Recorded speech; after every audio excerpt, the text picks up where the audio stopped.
With the bridge and a path built to connect the medieval town square set with the Lion Knight's castle, we can begin work on building up the town surrounding the castle. For this episode, I started with 2 townhouses with shop spaces on the ground floor as well as a tavern. More buildings will gradually be added as the series progresses. These buildings are a mashup of techniques from both the medieval blacksmith set as well as the broken axe inn from the medieval town square set.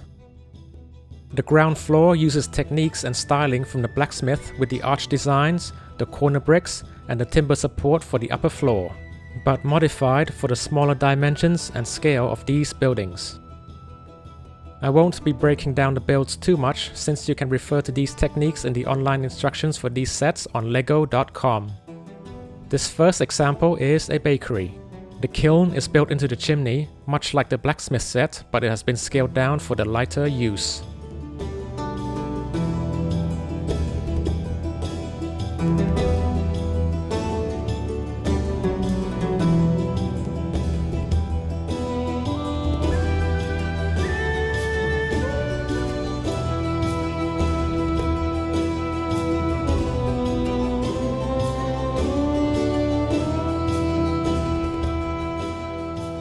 The upper living quarters uses the same snot wall technique from the broken axe inn for the timber framework, but again it was adjusted for the new dimensions.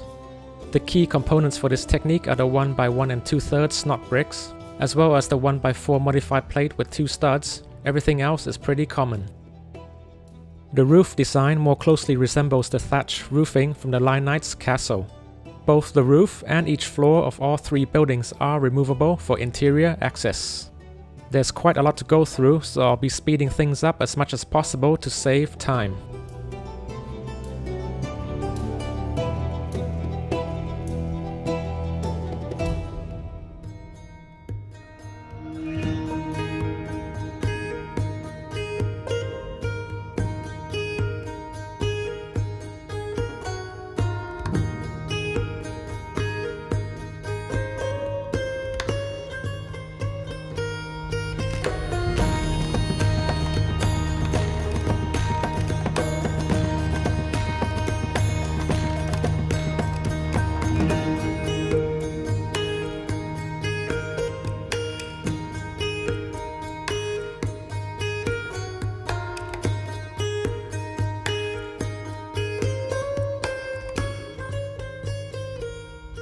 This next building is an inn.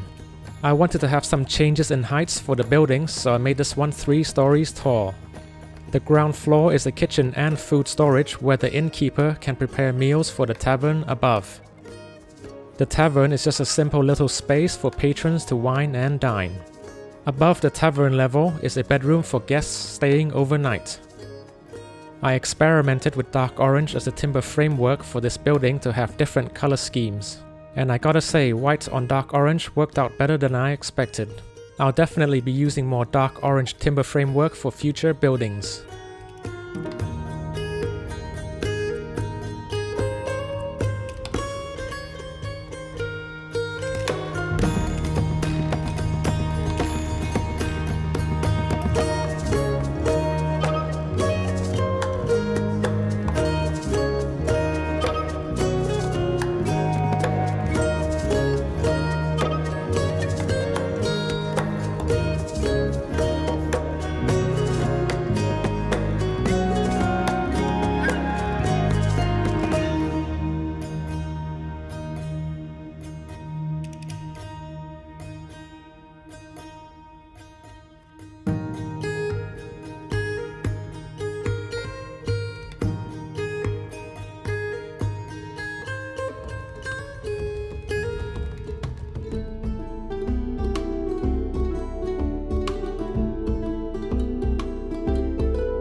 The third building is a blacksmith. Every town needs one, and it's a nice throwback to the medieval blacksmith diorama in Season 1. I replicated the furnace design for the bottom floor from the actual set since I really liked the original design. But again, it has been modified for the new dimensions and position. I also replicated some of the interior elements to keep it somewhat recognizable to the original set, as well as adding some of my own builds. But the ground floor is where the replication ends, since the second floor has the same styling as the other buildings to keep it in theme.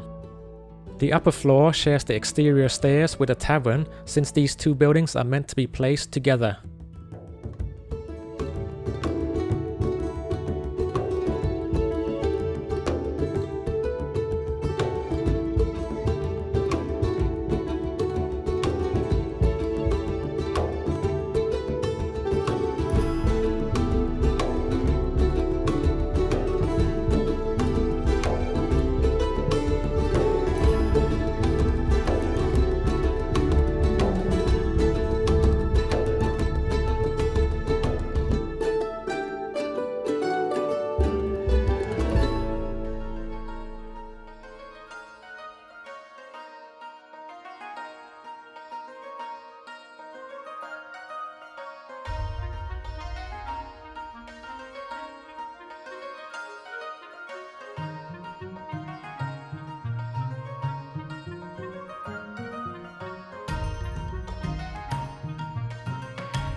With all three buildings done, they can now be placed.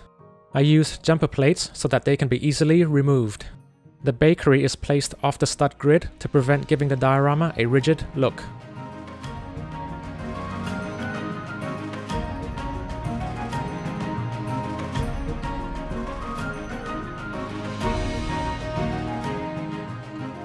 After placing the buildings, I felt like they were overpowering the tower, so I increased the height of the tower by 4 bricks.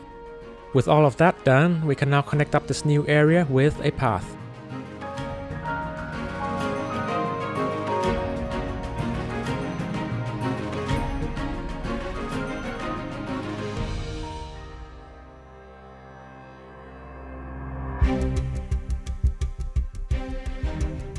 Prince Dracius of the Dragon Kingdom has arrived by invitation of King Leo to commemorate their recent entry into the Alliance.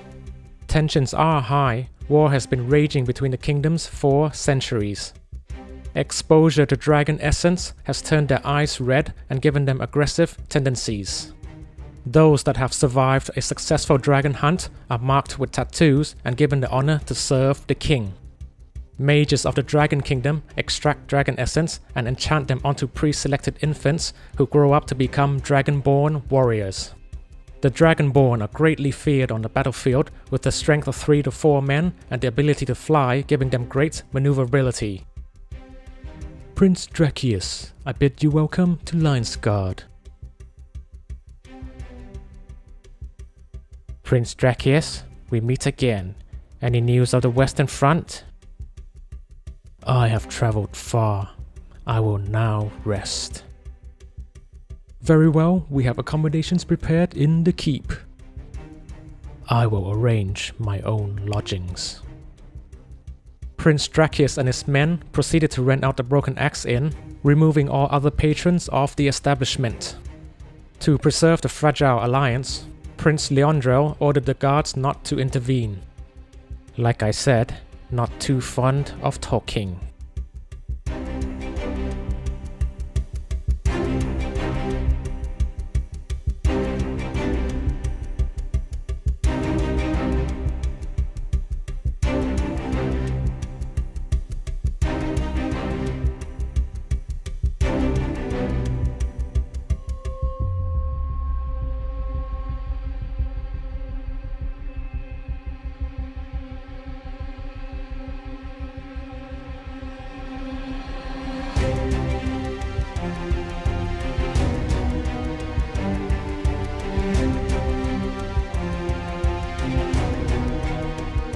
Thank you very much for watching, and I'll see you on the next one.